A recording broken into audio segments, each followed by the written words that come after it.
Okay, hello, ladies and gentlemen.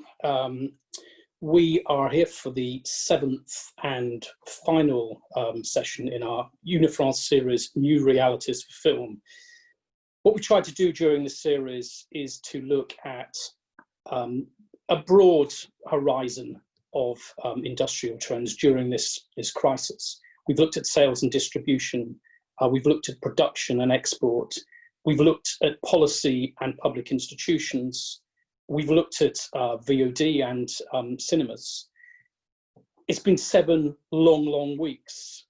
When we began this, we were in the depth of lockdown. As we come to this final session, we've had our first virtual Cannes over the last couple of weeks, and we've emerged blinking from our home offices into an element of new realities. We all understand cinemas are reopening, or are indeed reopened. But I think what's been clear during this period is that uncertainties still remain. And it seems to me not a time to be making very clear predictions. We don't know what's going to be happening clearly with the economy at the moment. We know we're going to end up with an economic crisis. What we don't know is what that is going to mean for us all at this stage. We don't know whether there's going to be a second wave of the virus, which is going to force us to close again. We don't know what the economics of social distance restrictions are going to mean. And we don't really understand fully whether anything has changed in terms of audience demand. The question that we've been trying to address during these last few weeks is really, are we returning at the end of this to the status quo ante? I think the theme that came through from each one of the sessions is that in lots of ways, nothing really did change as a result of the virus itself. What happened during the lockdown was that the shutdown exposed and accentuated and accelerated existing trends. And that doesn't mean that that's not going to have huge significance over the long run, but we can't yet be entirely sure what that means. So the question for the panel here is just to get some insight into whether we are in a period of new realities and what that means for, particularly in this conversation, French and European film, but always within that global context of an international industry. We will be publishing a report on this whole series afterwards, but I think this session here will help inform that discussion, help us shape some of our thinking as we approach the next phase. And my name is Michael Gubbins. I've been chairing this sessions. And with me, I've got 3 guests who seem to me perfect for this particular moment. We have one of our best-known film industry journalists in Thompson, editor-in-large at Indiewire. And those of you who've been reading her work over the last few weeks will know that she's been an extremely incisive observer and commentator on this changing period, as she always has been. We have Francois Yong, who's a partner and MD at Playtime, a critical player in the French and European industry with interests in sales, distribution, production, finance. And again, I think someone who's just come back from, or if you do indeed come back from virtual Cannes, and hopefully we'll have some perspectives on what that might mean to that part of the industry. And then we have Bérénice Vincent, founder in 2018 of international sales company Totem Films, but someone who's had a career at some of the biggest names in the French business. In the context of this discussion here, I think it's also very relevant that she is president of Le Deuxième Regard, which has been one of the key campaigners for gender equality. And it seems to me that coronavirus hasn't been the only trend for us to be thinking about over the last few weeks. That the issue of diversity, it seems to me, is something which has come more to the fore than ever before. So what we're going to do is look at some different aspects, if we can, and we're just going to have a conversation, but different aspects. So, Anne, if we could start with you, I think the first thing to talk about really is when this thing started. I recall there was lots of articles about the new normal. It seemed like we hadn't even shut the doors before the new normal had started. And a lot of it was around the idea that audiences with time on their hands were going to change the way that they consumed. And it seems to me that that would be critical if something was going to change. But have you noticed, or are there trends that you've noticed in terms of changing patterns of demand, which seem to you particularly significant?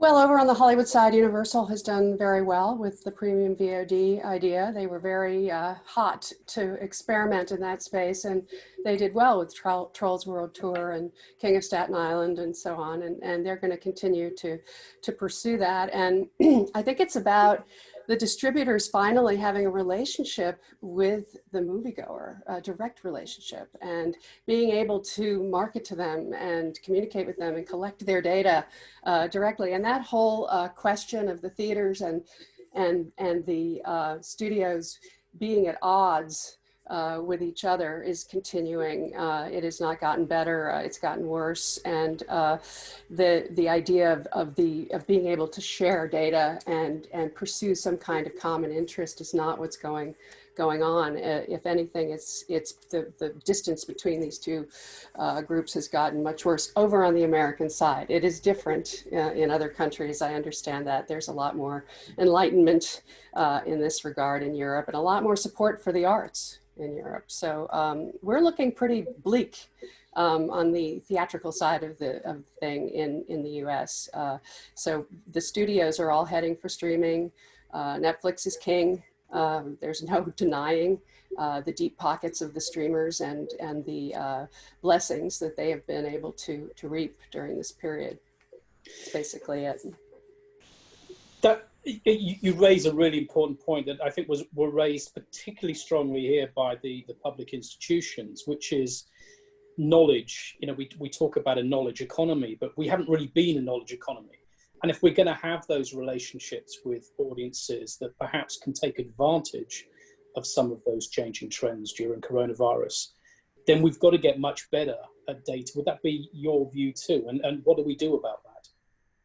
I think it's silly for the theaters and the distributors to be at odds in this regard, and that collecting data and having a relationship with the consumer is a huge thing, an important thing, and something to be pursued. The other thing that came out of this is virtual cinemas.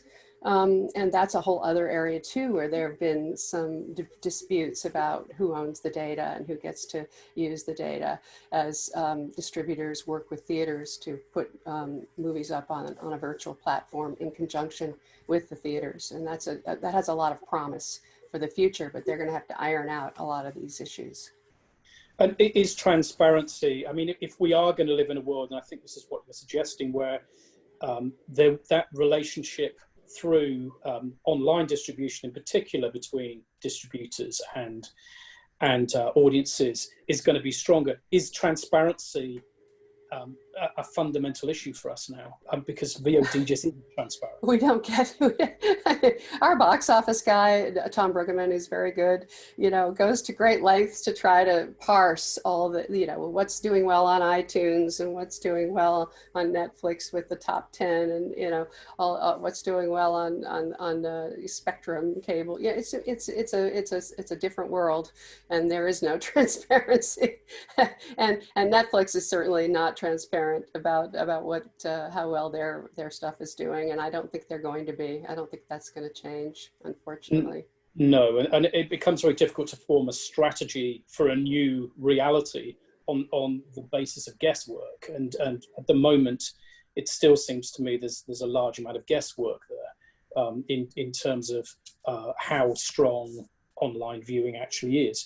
Just on a more concrete sense, your feeling about the economics of this changing way that we've been consuming, and you've observed this very closely, is, are there now models for online distribution, perhaps in conjunction with theatrical distribution, which are significant and might point to wider change?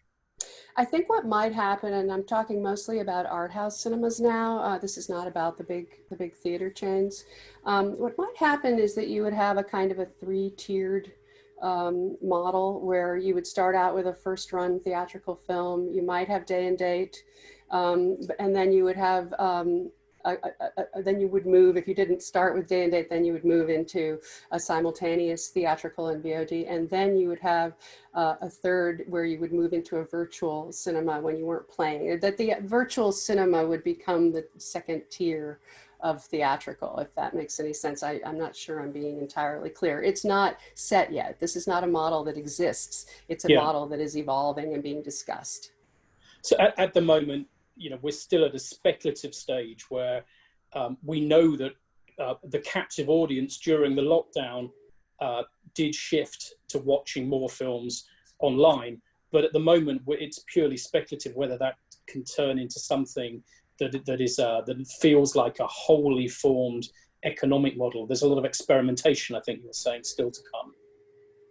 I think what worries me a lot is that, just in terms of the theatrical future, is that the habits of the consumers have become so used now to paying for PVOD, for being at home, for finding movies at home, and all the different exploration that they've been doing into classical cinema or whatever it is, or, you know, HBO Max, all the different things that are available now on the American side. I don't know how that, I think there will be demand for theaters when they're safe, but what happens, for example, if there aren't a lot of theaters around the world when we come out of this, if they have gone into bankruptcy or Cineworld has lost half of its theaters, who knows what's going to happen?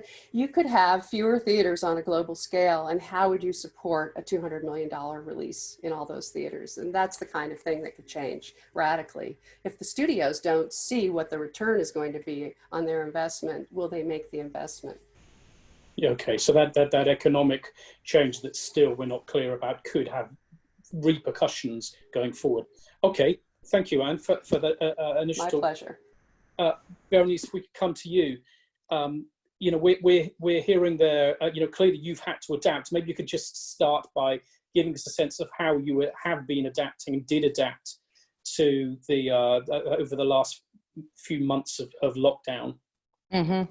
Well, first there was the question of the office, so working together, being not together, actually being separated, and that went okay because we're a small company and we're three partners, so we're used to work, you know, from home, from holidays, etc. So that wasn't a huge issue for us, but I think it's absolutely not the same problem for bigger companies. So François will probably have something to say on that. Then regarding the virtual market, because that was still kind of a highlight regarding the dynamics of the market recently. So we knew, I mean, not very early, but we had the potential of Gagarin selected in Cannes, and we really worked upfront about the strategy and what we could do on this, considering, I mean, all the changes of policies of, you know, combination regarding the festivals, because that was part of the issues. And we decided very early to move forward with a PR, actually, having in mind that the film should be potentially selected. And that was part of, like, let's say, a traditional strategy, which we decided to have for the virtual market as well. And we decided to show the film as well. So that was something different, and which, I mean, happened to be successful. But again, I mean, we are at the very beginning of a new era, hopefully not virtual, 100% virtual at least. So, I mean, then there was kind of course, a very strange atmosphere, which is definitely not over yet. So we have to, I think it really brought as well maybe some more humanity, which is quite interesting. People were really talking about their own situation, what happened in the country, and that was quite interesting, I must say. So then regarding, I mean, the pure market, I mean, we saw what happened with the virtual market. Not so many things happened actually. And there was a kind of a polarization, a focus on even fewer titles, which is definitely bad for the market.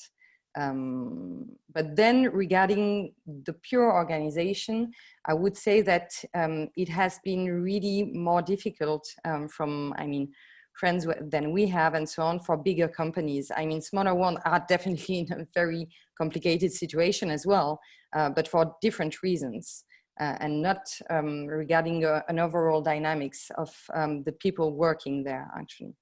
But Francois will have maybe some more insight on it. Yeah, I'm just on those smaller companies. Perhaps you could just give a little bit more detail on what you were talking about. What are those issues that are very specific to smaller companies like yourself? I mean, we're basically not in the same financial situation as well, you know. So basically, regarding Totem, we just created the company 1 year ago. So the expenses we have are much more lighter, so we can adapt. We have more flexibility, which is not the case for like huge groups or companies. So, and then you have, of course, like the middle size, which is again something different.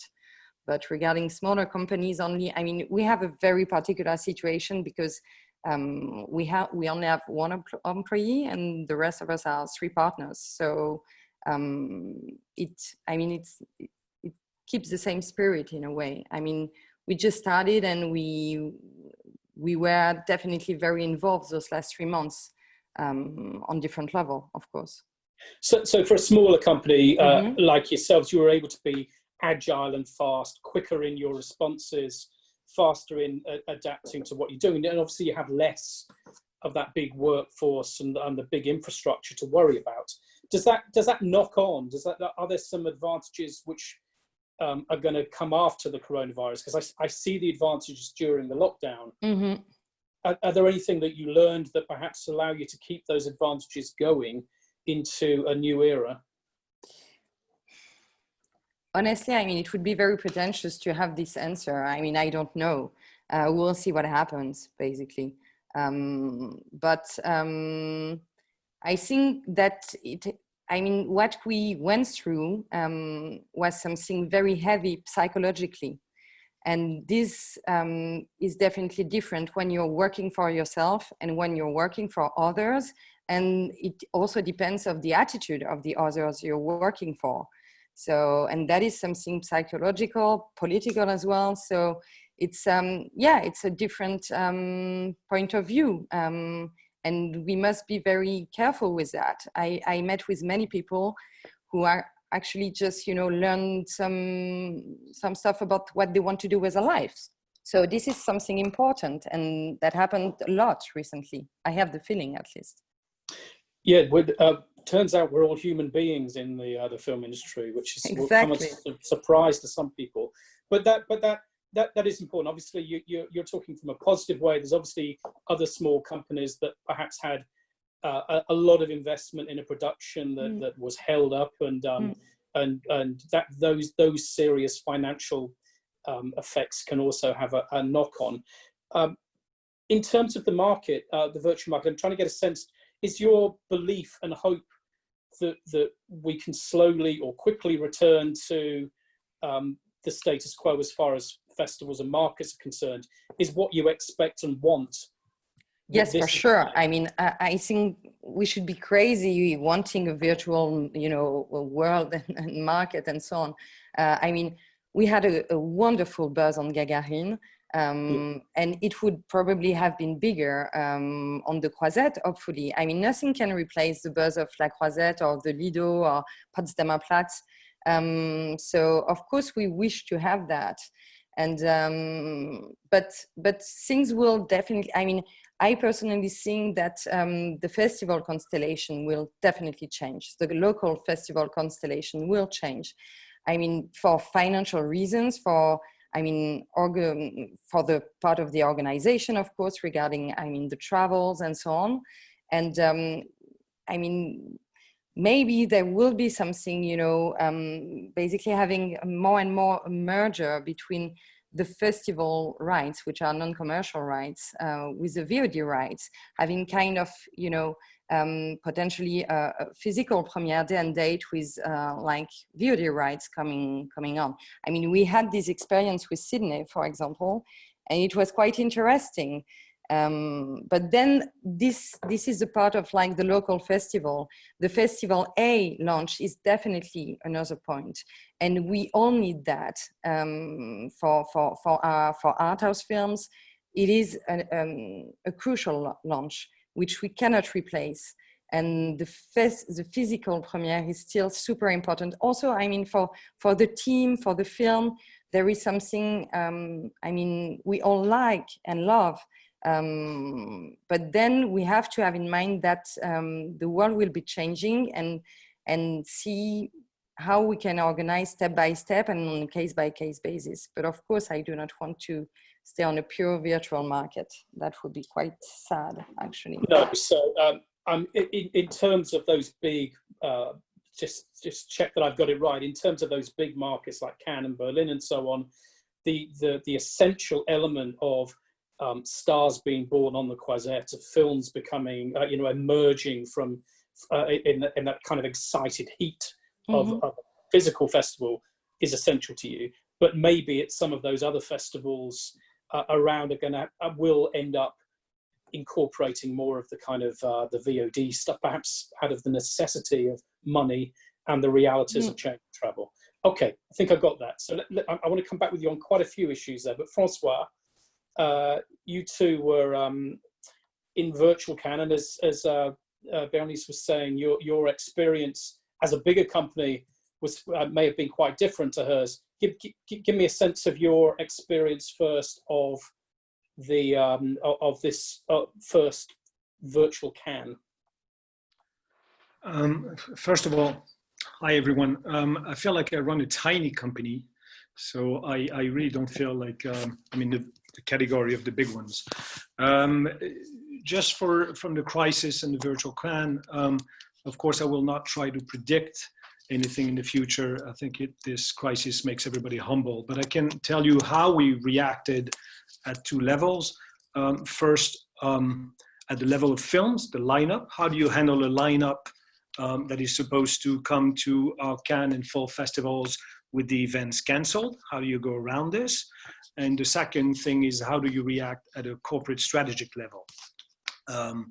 So on the lineup, we made a decision in April when we realized that the major events would not take place. And we decided that, you know, the best thing for buyers would be to only offer films that are a reality. What's a reality? A reality is a finished film that you can watch. And a reality is a film that's going to be distributed in its domestic country.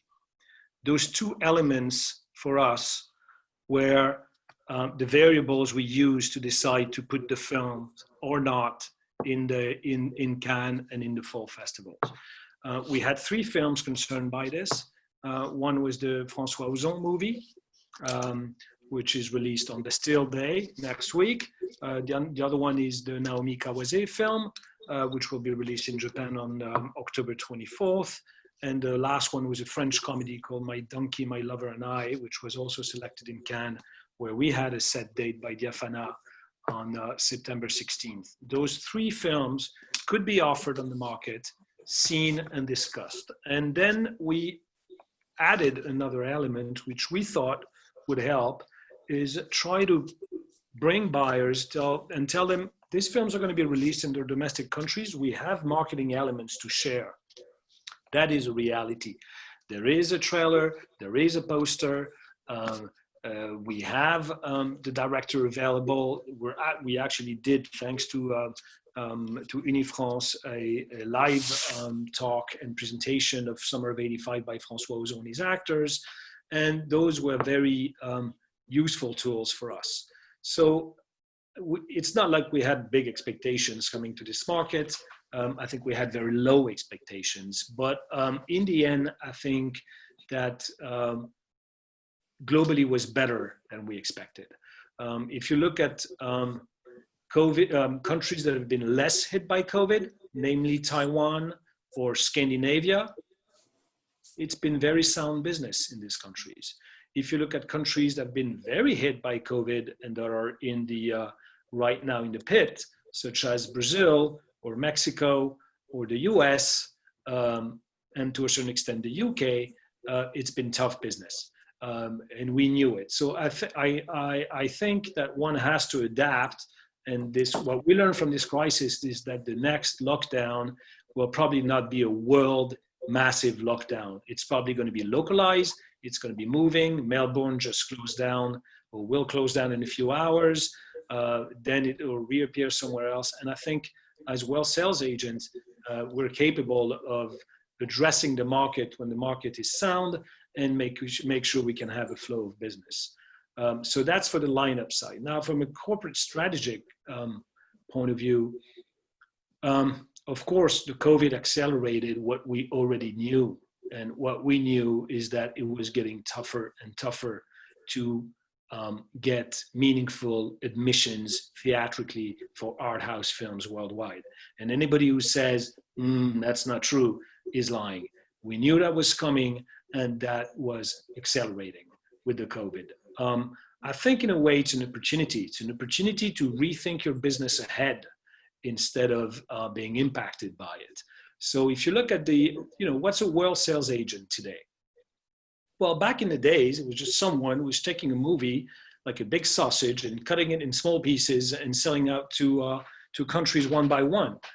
But that's the old days. A world sales agent today is someone that is at the crossroads of talents, institutions, producers, streamers, distributors, and that's already a lot. And it's probably the only function in the whole industry that has the capability of bringing together people and creating bridges between talents, producers, investors, institutions, etc. So, of course, from a corporate perspective, as a world sales agent, I think most of us, and Bérénice already does it, and many other countries and many other companies do it as well, is that we're slowly evolving at getting closer to the IPs, getting closer to the producers, becoming co-producers, becoming producers ourselves, doing creative packaging, looking for new path of financing,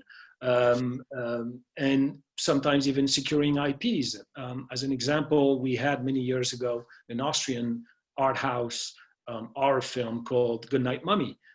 This movie sold well. We had sold it to Weinstein at the time. We had sold it worldwide, and we decided to acquire the remake rights of this movie and to produce it in English directly in the US with a partner, Animal Kingdom. And we just closed the financing of this movie, and hopefully as soon as we'll be able to shoot, we'll shoot it, whether it's in October or November. But this is a typical example of how, being at the crossroads of a film before, you were able to seize an IP and knowing everybody around and in the ecosystem, finding the best partners to make this project a reality. So I think every world sales in the world has to ask herself the question, what is my role in the future?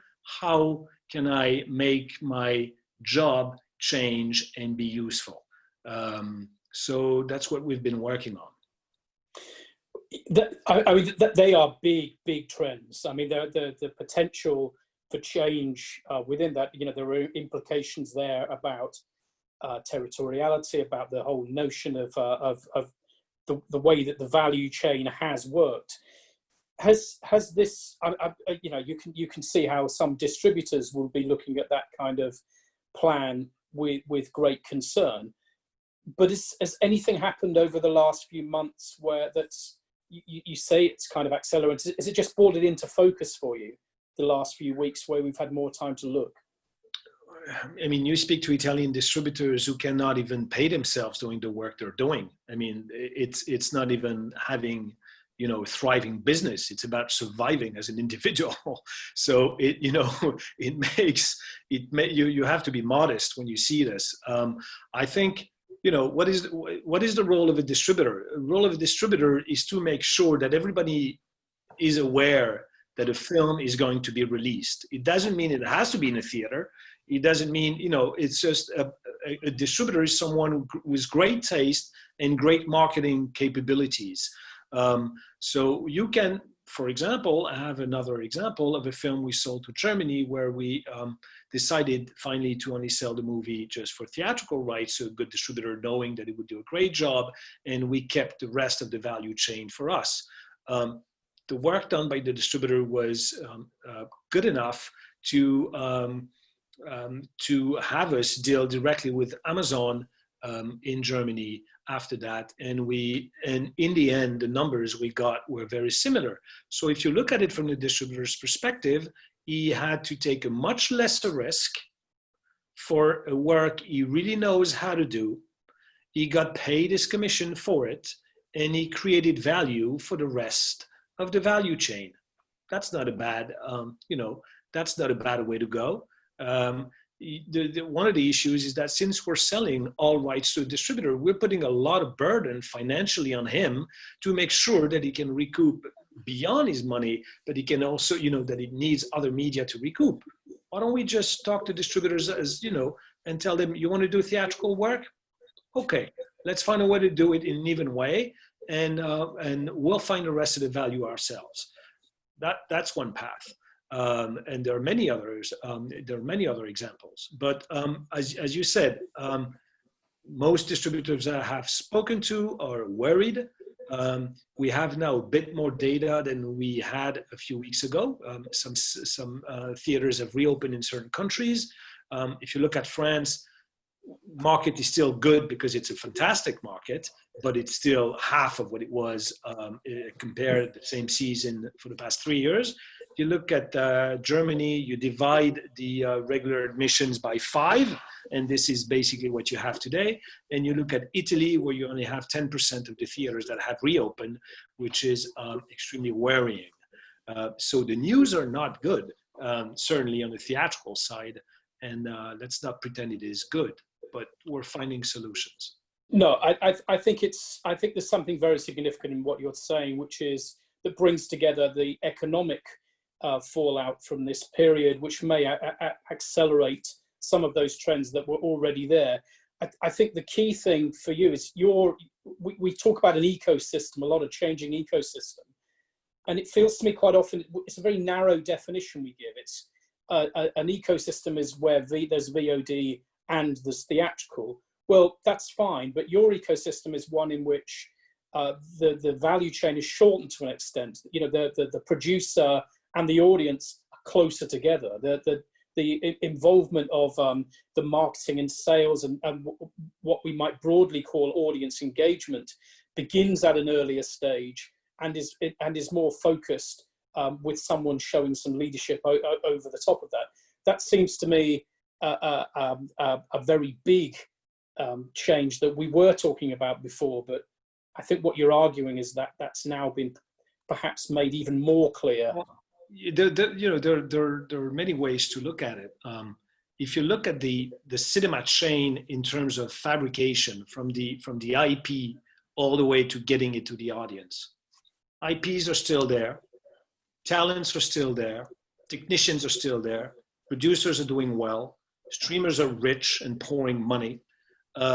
So most of it is very sound. I mean, there's never been so many people consuming that many global content. So, I mean, this is that's great news. Now, where do you place yourself in that?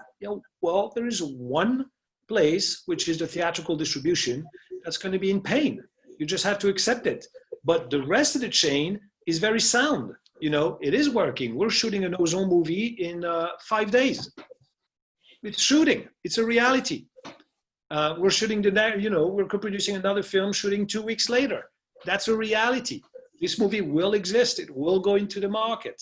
Not everything has stopped. No, a really important point. Let me come to you on that, Anne, because I think Francois is rightly pointing out that just as we were saying earlier on, this stuff isn't created by the COVID crisis, but actually the economics is probably going to force a lot more attention, maybe speed up some of those changes that were already there. I presume you recognise the argument he's making. Absolutely, it's exactly what's happened. But I would also argue that there are opportunities here to change the model, as you're suggesting, and innovate, and that is what the industry should be doing. And what worries me when I do look at the embattled theaters is that they're still lemmings running off a cliff. You know, they're not really getting smarter and sharper about this. It's almost as though they inhabit another reality and they don't see the market forces that are arrayed against them. And I worry about that very much as we go forward. No, the studios and the streamers are going to be fine. And there's an enormous appetite for content, and there's going to be content supplied to them. But I don't think that the old art house model is going to continue the way it has, and if it's going to survive at all, there's going to have to be an enormous amount of innovation and change and pulling together, and not having the kind of acrimony that exists today. Go ahead. So just want to say one thing about exhibition. You know, one of the reasons why Italy has been so weak in starting again its exhibition is the extremely low quality of the cinemas they had. They haven't been able to move to digital, to restore fully. It's been a very slow process. So the offer itself is very low. The last discussion I remember in Cannes last year with Tom Bernard from Sony Classics, he was all excited, and he gave me that little thing he wrote, which was a little 20-page note on what should exhibitors do to survive in this business in the US. And basically what it boiled down to, you could read the 20 pages, but basically what it boiled down to was know your customers. You have no idea how exhibitors are bad at knowing their customers. I run a little cinema in Paris with 2 screens, 1912, the last cinema in the Marais. I mean, these people come every day. I don't know them. I don't even have their email. I should be able to address every single one of them, really, and be better at it. And I think exhibitors have been very bad at knowing their customers. They've been very good at selling, and sessions are what they care about. Food, exactly. Which is why they're not requiring masks, which don't get me started on that. And this is the exact opposite of a streamer. The streamer knows his customer and works for his customer. I'm not saying it's the exhibitor's fault, but this is one little key element where if during COVID, exhibitors knew really their audiences, I can assure you that they would be able to monetize this with VOD platforms, with, joining up in partnership to show a movie to people. And they haven't been able to do so just because they don't know them. Okay, François, we'll come back to you on this. And I would say that the exhibitors we had on, and actually quite a few exhibitors around Europe actually have made quite big strides towards trying to understand their audiences better. Many of them have been involved in VOD projects during this time. But I get the broad points. And you were talking about innovation yourself, because I want to talk to you about opportunities in a moment. But what innovation? I was just going to say that one of my fantasies, which is never going to happen because the theaters are in such terrible shape financially that no one would ever buy them. But in theory, if you could have a studio or a streamer buy one of the theater chains and completely overhaul them and bring them into sync, I almost wish that the Paramount consent decrees had never happened back in 1948, because if they were all in it together, it would be an entirely different picture. That's my only point. Ask your question. No, I'm sure Trump wouldn't have a problem ripping. Oh, of course he would have a problem because of the people involved, but ripping up the that status. No, they're over. The old parent. You can do it now. Yeah. They don't exist anymore, or they're about to not exist. It's a fascinating discussion. The point that Francois was as he was talking, I was thinking about your points about the US market. I see the vision that I think that Francois is articulating very well is one in which there is a much stronger, clearer world sales agent approach to things, where I just wonder, is there competition that are there opportunities for European players in the US market and to be able to compete in that broader world market with the US? Do you think there are weaknesses in the US that maybe could be exploited by really good companies like the one Francois has in mind? Well, one thing Francois just suggested is that they're going forward and producing some movies, and that's not happening in the United States for a while. That we are not opening up sets and getting started on production yet, and there will be a shortage of content and great demand for it. And I do see an opportunity there for good content to be there. The Fox Searchlights of the world, even on the theatrical side, are going to be looking for more content. And if there's good foreign language content, they're going to buy it, I think.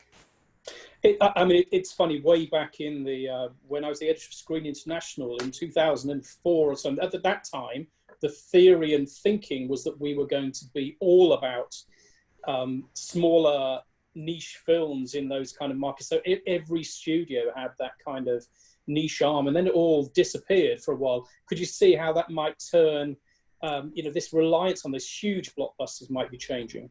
Well, what's interesting about something like Disney, which owns Fox Searchlight now, is that they could be producing more content, in theory, once things get going again, and sending it off to Hulu or Disney Plus. It doesn't have to be theatrical, and that gives them it can be television content. There's a lot more room for them to play in, and I think that that's going to be true over on the Warner Brothers side as well with HBO Max. But the streamers are buying foreign language content, and there is opportunity there at Amazon and Apple and especially Netflix. Now, the big question with the streamers, and this is a whole thing you guys can address too, it's that they don't establish new identities for filmmakers. They don't give the kind of branding. Everything that we're missing from festivals in this season has to do with discovery, with new talent, with making people aware of who's out there. And it's a sad thing that this whole generation this year is losing that opportunity to launch their careers, and I don't know how you replace that. I'd be curious to hear if any of you have ideas. We'll come to that with Bérénice, actually, because I think that sense that this could have been a period, and maybe was a period, where we should have been talking about discovery. If we believe, and you've made this case really strongly with Le Deuxième Regard, that idea that we need to have greater diversity, we need new voices. Has this period been good, or do we come out of it with the economics making it more difficult for new filmmakers and new voices, and maybe those more diverse voices we all need?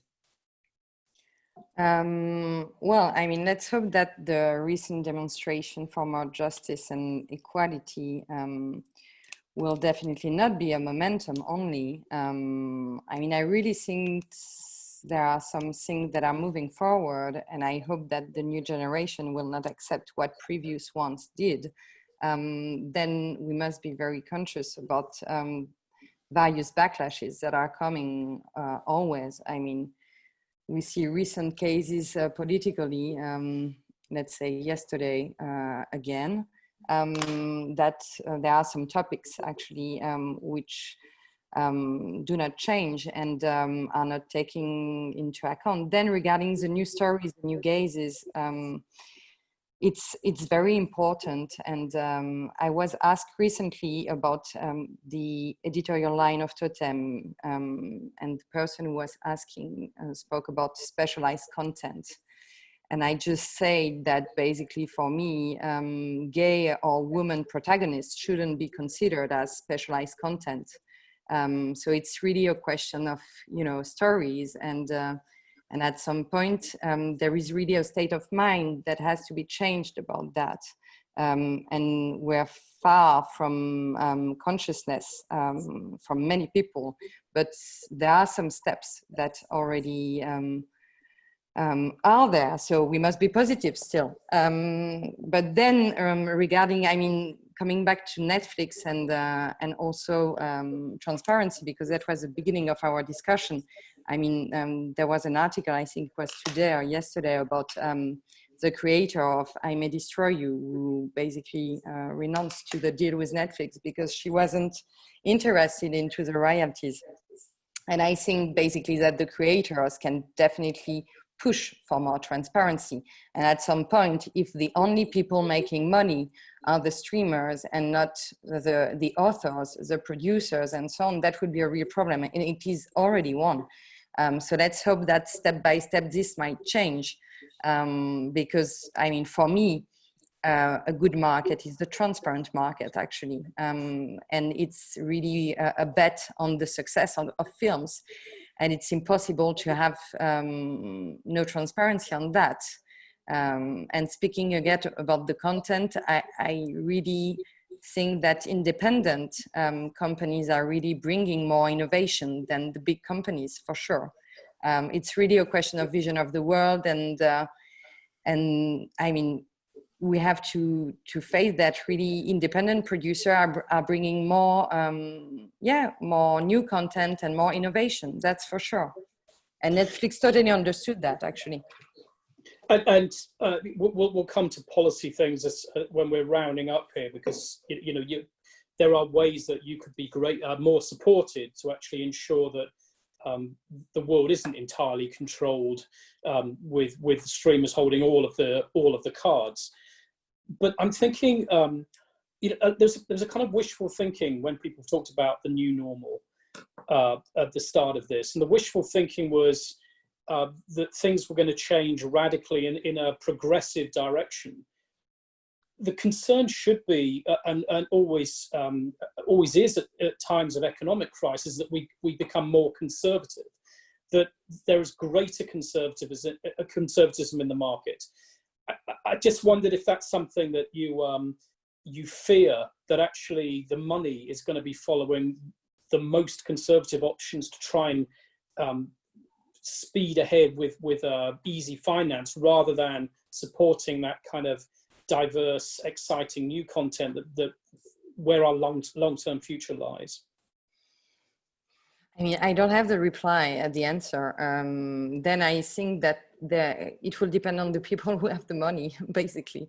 And if there are some people audacious enough and brave enough to just bet, on some new narratives or not.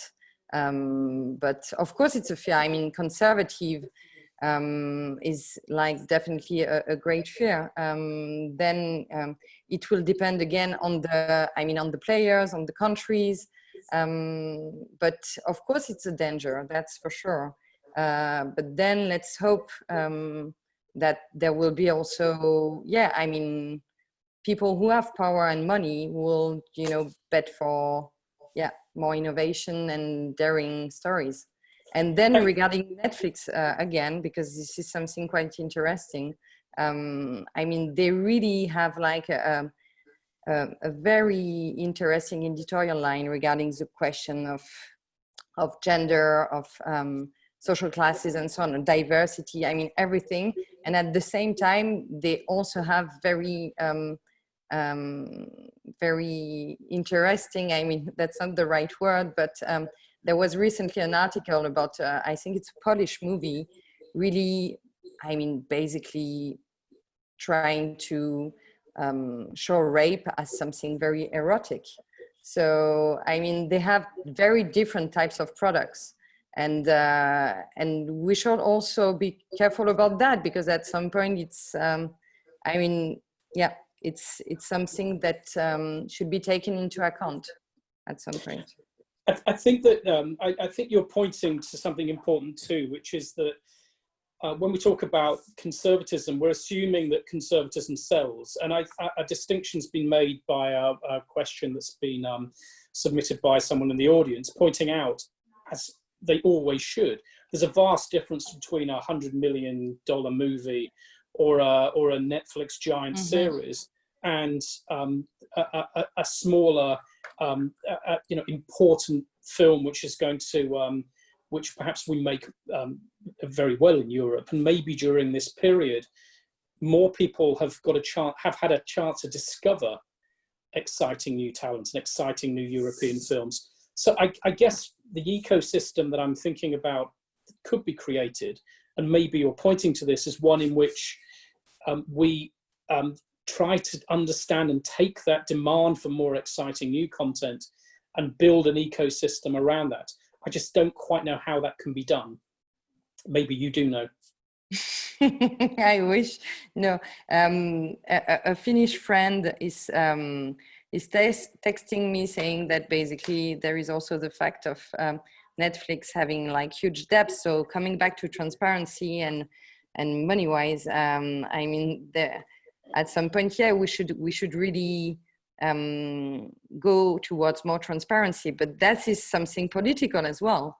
So at some point, it's neither you or I who basically can, decide and push toward that. It's a political decision. And again, we're coming back to the political people taking decisions about culture and markets and so on. Let me come to you, Francois, on that, because in lots of ways, the political response to the COVID crisis was good in France and elsewhere. It made sure that the business didn't collapse. It enabled you to deal with your workforce and allow them to be paid to a certain extent. And it probably stopped a lot of closures of businesses during that initial period. But it seems to me the next stage of political need in Europe is quite different. And to support your vision of that quite changed vision, it's what kind of political response would you be looking for? And is policy critical to the changes that you and Bérénice have pointed out? It's an interesting question. Since we have 4 companies, one in the UK, one in Belgium, one in France, and one in Germany, we had the opportunity to compare government support to companies. It's pretty much the same, whether it's furlough in England, where people totally leave and then they come back fully, whether it's 50% in Germany, whether it's 80% in France, whether it's 60% in Belgium. It pretty much boils down to the same thing, which is governments are trying to maintain employment through companies rather than through direct subsidies to people. And so I don't see a huge discrepancy in that. Now on the political side, you're going to think I'm a total optimistic. Sorry again for that, but I think it's a tremendous opportunity for Europe right now. As Anne was pointing out, the low level of production coming out of the US is giving us a great opportunity. But there's another factor which is absolutely wonderful, is that the increase in the subscription base of streamers in Europe will bring more money to Europe. The laws will pass, and globally the regulation for streamers to spend a certain amount of their turnover into local production is going to happen, and the quota of European films, features, or series on their service will happen, and I think it's a great opportunity for local producers, but it's also a great opportunity for streamers, because streamers have discovered that local content can travel. It can perform well domestically, but it can also travel. So it's double good news. And so I am quite optimistic about the political aspect of it in the coming months, which is going to put more responsibility on the players who actually have money. And I think everybody will benefit from that. So, but your optimism is such that even with the group of global streamers that are dominating the markets, I mean, particularly Netflix, I mean, Disney Plus had a very strong shutdown, it would appear. But you're saying even if those dominant powers are the ones that are calling the shots, there are still advantages for Europe. Yes, because so far, streamers have picked up some of the best stuff they could find whether in festivals, whether on a pre-buy basis, but they haven't had a real policy of producing with local producers. Now they do. It's only recent. It's a year or two. And we're seeing what's coming out of it. And you see great shows like, I don't know, Unorthodox, shot in Germany and directed by Maria Schrader, great show. You see things coming out of France. I'm thinking of Balle Perdue, Lost Bullet, which is a French action movie. I mean, we haven't seen that since Besson. You know, the guy is young, producer is young. This is great talent. So streamers are looking for talent. They're talent obsessed, like we are. You know, nobody's looking for bad stuff. We're looking for great stuff. And the only way to find great stuff is to team up with people as early on as you can, build a relationship and work together. And I think that's happening now. And I guess at the end of the COVID crisis, the people who've got the money and actually had the big growth during that period are the streamers. So to that extent, it's cemented your vision and ideas seems to become more concrete than even before this crisis. But Anne, is there not a concern? I think you raised this earlier on. There is a concern that there's a price to pay. I mean, it's not just a nice simple thing. You talked if the dream of an independent industry with auteurs and brands that are here. It feels like there's a price to pay when you do the deals with the big streamers. I actually give Netflix a lot of credit. I was thinking about some of the points you were raising about conservatism and diversity and all of that. And they're doing everything right as far as I'm concerned, except for transparency, that they're never going to change that. And they're never going to change their desire to acquire all world rights, which is part of the issue before. But they're more diverse. They're more global.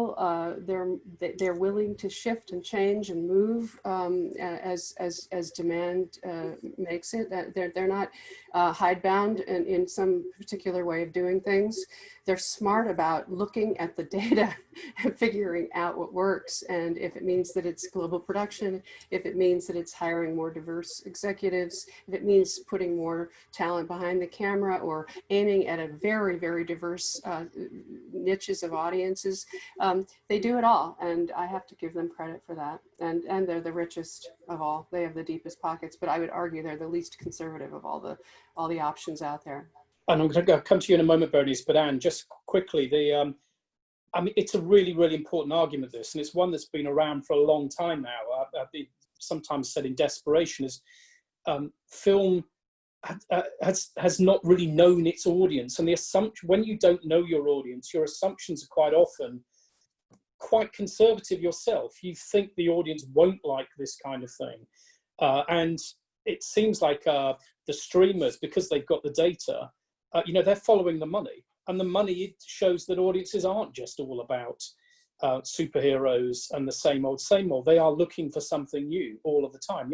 The streamers understand the notion of the boredom threshold, and they understand the desire to be excited and interested in things that aren't necessarily familiar to your experience. That seems to me an important point. Is that the point you were making? Absolutely, I agree with everything you just said. And for example, who else would have put together the Pablo Larraín homemade, with 17 shorts from filmmakers around the world? Who else would do that but Netflix? It's not something that Tom Rothman would think up over at Sony Pictures. It's just not, or even Tom Bernard. That it just doesn't fit the old model. But what we're looking at is that old model is this big. Really, the world we're talking about, the art film world, is this big, and there's a vast world beyond that, and that's the world that's taking over. And how art film survives is a big question, and I'm not sure but it will. I just don't think it's theatrical anymore. That's the bottom line for me. Okay, Bérénice, you want to make a point? Yeah, I just wanted to reply to Anne. I mean, I agree with you regarding, for example, the diversity and the team of Netflix, for example, is definitely very diverse, and they are very committed to the question of gender. That's for sure. And what I'm very curious about actually is that, I mean, you're saying they are very good at data. I totally agree with you. And that's why I was very surprised about this article on this Polish movie, because I think that basically it would never have been proposed to me regarding, you know, the films and the series that I'm watching. And at some point I'm just discovering sometimes some content, which is actually very surprising. I mean, it's absolutely not a question of censorship, because that's not the idea. I mean, every story could be told, etc., etc. But it's just that I really question myself regarding the diversity that they are bringing, and actually seeing that, I mean, because I watched some part of the film, and it was really something like super violent and really tough regarding the question of consent, which is a very, I mean, important topic, and they already made a lot of, you know, commitment to that. So I was actually very surprised, and I questioned myself about, I mean, all the films, actually all the content, because the content is so huge on Netflix that it's very difficult to see everything they have, basically, you know. So I was basically questioning, you know, about why did they take the movie, for example. But this is something that, I mean, maybe I will have an answer to that at some point. You have to check this out. It's news to me, actually. Yeah, I will send it to you. Thank you. But I think, you know, Bérénice, I think, you know, we've heard some optimistics. We're kind of coming towards wrapping up now, but we've heard some optimistic thinking from Francois, and I get where his optimism comes from. You know, there is money in the market, and the people who have had money before this crisis have got even more money now, and they have understood that supporting local content isn't just a matter of being forced there by policy. There's money there for them too. They want to support that talent.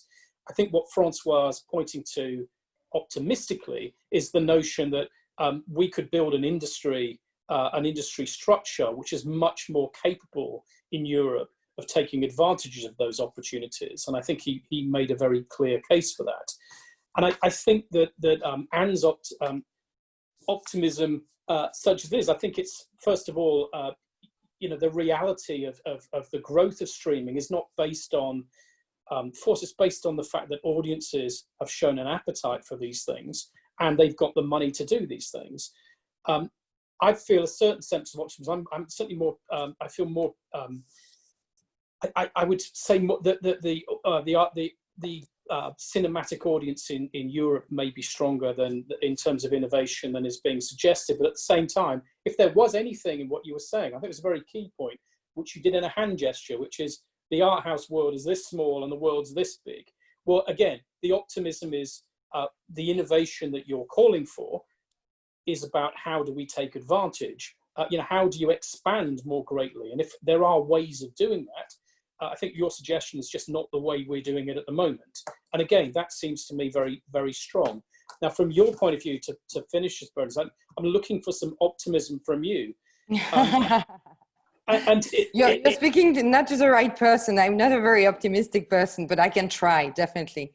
You know, well, I'm very optimistic about one point.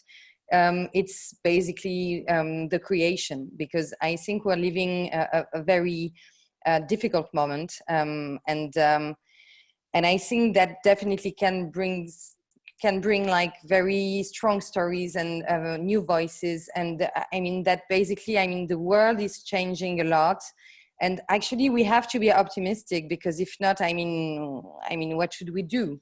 I mean, we're passionate about films, we're passionate about people, as François was saying. I mean, the core of our let's say business, yes, but of world is really working with people that are inspiring and who we trust and who we want to work with. I mean, from, you know, a director to a streamer. It really is a question of vision of the world that we want to share with people. And at some point we should be optimistic about new voices and new gazes that are coming, that's for sure. And also people who are still in place and still have many interesting stories to share and images to show. So I'm optimistic about that for sure.